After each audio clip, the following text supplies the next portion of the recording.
What's up, folks? Samurai King 8 is here today to give you my first impressions of Soul Eater Nights. Just watched the episode, enjoyed it. It's interesting. It definitely does give you the old Soul Eater feel, but it's kind of like a kitty downplay version. I mean, the other Soul Eater, I saw it on Toonami the first time. I was like, okay, this look pretty interesting, and I watched it. Dub is real nice, you guys. If you haven't watched it on Toonami, you need to check out the dub Funimation. Go to Best Buy, buy it on Funimation.com, whatever your preference is. But overall, let's dive into what we saw this episode. So, a story about this girl named Sugima, Sugima-san, say it like that, who suddenly becomes a weapon and has to attend the DWMA. And you don't know what that means, you need to go to Wikipedia or something like that, cause if you're watching this show and you haven't watched Soul Eater, you need to jump into Soul Eater then watch the show, cause you won't feel some of the feels that a normal Soul Eater fan would feel watching this episode. So we start off with that. Then she, cause she was just a normal girl, Sugima. I think she's about 14. So yeah, shocker, an anime about a middle school girl. Woo! You haven't seen it before, but yeah, it was nice to see some of the older characters. We saw Maka and Soul and Pad. No, we didn't see Patty. We saw Def. Well, it was like Def's kid who was fucking skateboarding, and that shit was fucking cool. Black Star and I forgot the girls with him. That big titty girls with him. I forgot her. But yeah, it was nice to see some of the old characters. It was odd to see him. I mean, Sid. This is my first time seeing his human form. I think he has turned to a human form on Soul Eater or in the manga, I guess, because I have never seen on Soul Eater that he turned to his human form. I don't remember, but I didn't know he could transform from human to zombie. I think somebody told me he can, but he like a fucking thug. I ain't gonna lie, he like a fucking thug. I'm like, damn, why they make him look like that? I mean, I like how his character design look, but I don't remember him having a tattoo and stuff. But I do like how he looks and stuff. He looks pretty cool. But I don't want to know that chick, that black chick that's with him too. Can she turn into a zombie too? So I mean, zombie human too. I don't know. That's a question that need to be answered some down the line. But I think she can. I think she can. But I haven't seen him.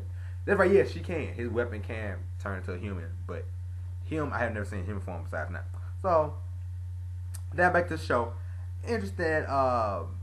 They kind of rehash what a Meister and weapon is, and they use the best example for fans, Maka and Soul. Maka, I mean, it's funny, Soul didn't say a word, I don't think, in the whole episode. And Maka, they come in, they show off their stuff, and they show how Soul, you have to have perfect sync and breathing to be to have a partner. The partnership between a Meister and weapon is virtually just important. They have breathing techniques, kind of like fusion. The fusion technique of from Dragon Ball Z, kind of like that. It gotta be like that, and you gotta be able to sync with your partner just like that. So we see some characters in the class, in the beginners class, because that's what they all are. We see an airhead. We see the typical anime kind of slice of life characters, like the airhead, the main character, and the uppity bitch, or the snotty girl, the prissy girl, the bullies, and the class president type guys. It's not like that. You see, we see all that, but Sugima, she wants to partner up. She don't know who to partner up with because she just became a weapon, and the only time we saw her turn to a weapon, and the only time she turned to a weapon was just her leg. So that was it. So we don't really have a backstory on her just yet. We saw her mom, we haven't seen her dad. We don't know who her dad is, and saw her brother. I think she had a brother. Yeah, she had a little brother and a dog. So I mean, we don't know anything about her story just yet, her life, previous life just yet. But we saw some character development with her already. Like, we're pretty interested. She walks off and she wanted to help the girl that she met, Mimi, who is, like I said, the airhead. She wants to help her with these guys who doesn't want another guy to be their weapon or meister. They want a girl to help them fucking clean their room and all that shit, to be basically their maid. And so she turns around and help her and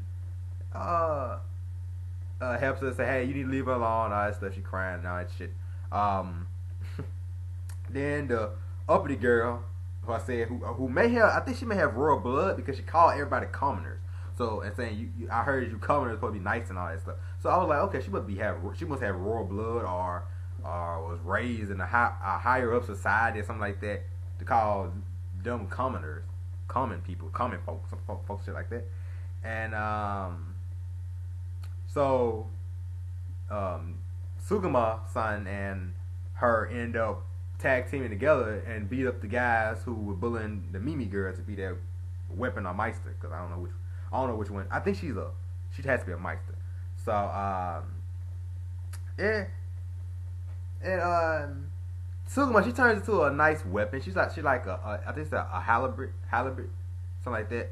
So it's pretty cool weapon she turned into, and now she's kind of in a love triangle. In the beginning, so she wanted to be in a love triangle with two boys, but now like she's in a love triangle with two girls, with Mimi and Anna. But it was really interesting. Just really interesting and funny stuff like that. And nice to see all the old cats, like I said before, because really we haven't seen. Now I don't know when the events of this happens. I know it's a spinoff, but I don't know if it's after. But it has to be. But I don't know if it's after. Well, yeah, it has to be. I don't know why I'm even saying it. It has to be after the Keishan fight. It had to be after all that. So I think it's 2 years after that. I think. But because I think they're your seniors, and they really specify. Black Star, he definitely looked, out of everybody on the show who was an old character, Black Star the one that looked like he matured the most. Not mentally, but physically he matured. He's buffer. His face looks different, and the animation episode good, great, and I enjoyed it, especially the fight scene. Really good animation. So like I said before, show seems really interesting enough. It gives you those old Soul Eater feel to it, to me, early on episode. And so next episode is going to be kind of a somewhat fan service episode, girls dorm thing. So I don't know if I'm going to review that one, but it depends on what's reviewed that episode. So I may review this and I may not, but I will give you a specified. I'm most likely going to review the first 5 episodes. I'm going to tell you that.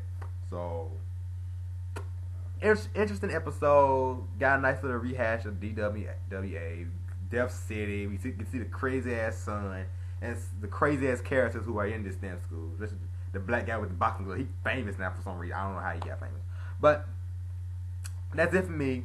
I give this show 2 thumbs up. It looks interesting, and let's see where it goes. I'm either today or tomorrow I'm gonna upload Black Bullet in first impression. I watched the episode, but I'm gonna watch it again because where I watched it wasn't all that good looking. So I'm gonna put a link to this episode below in the description box, down there, up there, there, whatever you guys' preference is, or wherever you own, mobile, computer, and all that shit. So yeah, I'll put a link to the episode. I watched it on kissanime.com, and I may change it from that website, but I'm gonna put that link in the box below. So Samurai King 8 is done. Texan fan right here, baby. I'm done. See ya next time. See ya.